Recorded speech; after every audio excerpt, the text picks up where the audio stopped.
La ética del género humano. El hombre es un ser complejo que se comprende en individuo, sociedad y especie. Entonces se indica que el hombre debe interactuar para formar una sociedad y de esta manera poder desenvolverse, y la cultura pues sobresale de estas interacciones. Entonces la socialización es donde el hombre aprende los valores y las normas de la sociedad a la que él pertenece. En esto se encuentra lo que es la asunción social.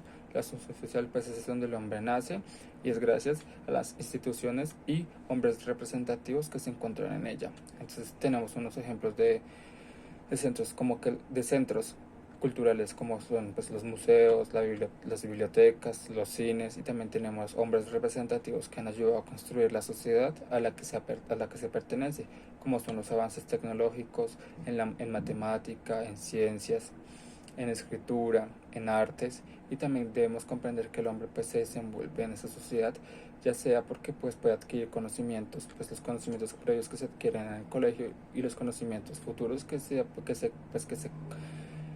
adquieren después de esto. También el hombre puede comprender todos estos conocimientos desde las artes, desde los deportes, la religión y la sexualidad.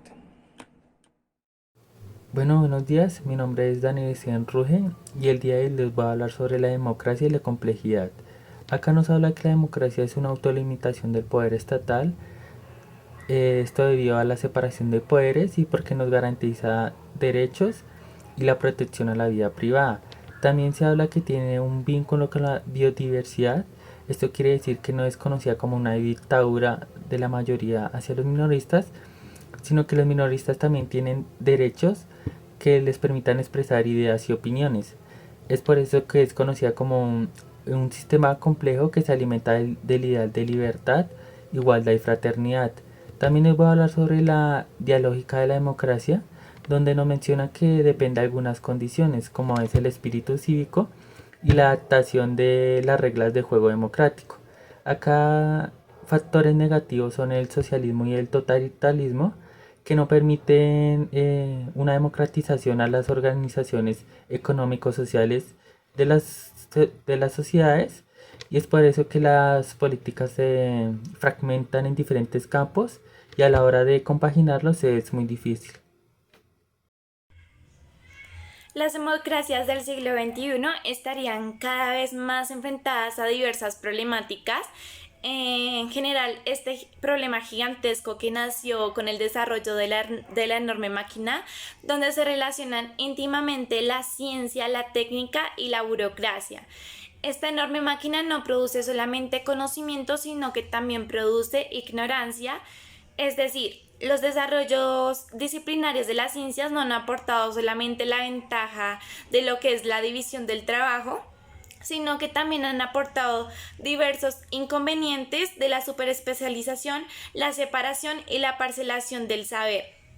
Este último se ha vuelto cada vez más accesible solamente para los especialistas y anónimos, ya que es utilizado principalmente por el gobierno.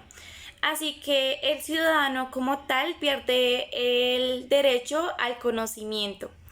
Entonces, una tecnociencia esotérica hiperespecializada y los ciudadanos crea una dualidad entre los conocientes cuyo saber es incapaz de contextualizar y globalizar, y así se crea una nueva fractura entre la sociedad, lo que es una nueva clase, y los ciudadanos.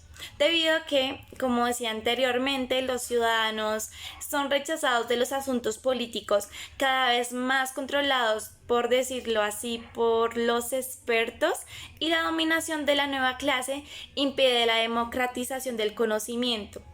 Entonces, la reducción de lo político a lo técnico y a lo económico produce el debilitamiento del civismo. Así, a pesar de que se mantengan las instituciones democráticas, esta se debilita.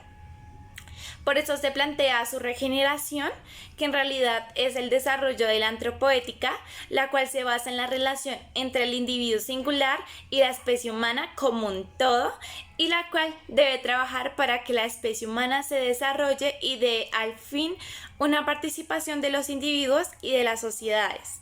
También se menciona que la antropoética ha sido minimizada por las éticas diversas y cerradas, pero no deja de conservarse en las grandes religiones universalistas ni de resurgir en el humanismo, en los derechos humanos y en el imperativo kantiano.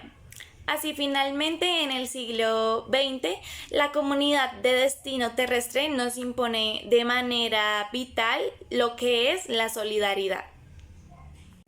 El propósito de la antropoética es generar conciencia. Esta conciencia emerge en medio de la relación individuo-sociedad-especie. Hay que percibir la relación entre individuo-especie como un todo, pues hay que ver al otro como un amigo y no como un enemigo. De allí se fundamenta el concepto de la solidaridad. Hay que entender que el individuo es más que el resultado de un proceso biológico reproductivo. La comunidad de destino planetaria debe trabajar para que la especie humana, sin dejar a un lado los procesos biológicos reproductivos, genere conciencia en cada uno de los individuos, que se desarrolle. En pocas palabras, que se genere una conciencia común dentro de la sociedad. La humanidad pasó de ser una noción biológica a una noción ética que debe fundamentarse en cada uno de los individuos, pues nos estamos autodestruyendo. Cada vez son más las luchas, conflictos, guerras, pues la verdad la única solución para esto es una reforma de pensamiento, y esta reforma se llama antropoética. Dando una conclusión al capítulo 7, hay que entender que la relación individuo-sociedad crea democracia y la relación individuo-especie crea humanidad. Cuando los individuos se relacionan, forman la sociedad. Esta sociedad forma la democracia, la cual crea ciudadanos. La democracia es muy importante para pasar de la homonización a la humanización. Ya en modo reflexión, si nos vamos a países de Oriente como lo de China, donde se violan ciertas libertades como la libertad de culto, la de pensamiento, incluso la libertad a tener hijos, podemos entender que allí no hay democracia. Y ahora vengámonos a Occidente, países como Colombia, donde la hiperespecialización cada vez es mayor y en sí no tiene nada de malo especializarse. El problema es que es más válida la opinión de una persona especializada que la de un ciudadano común.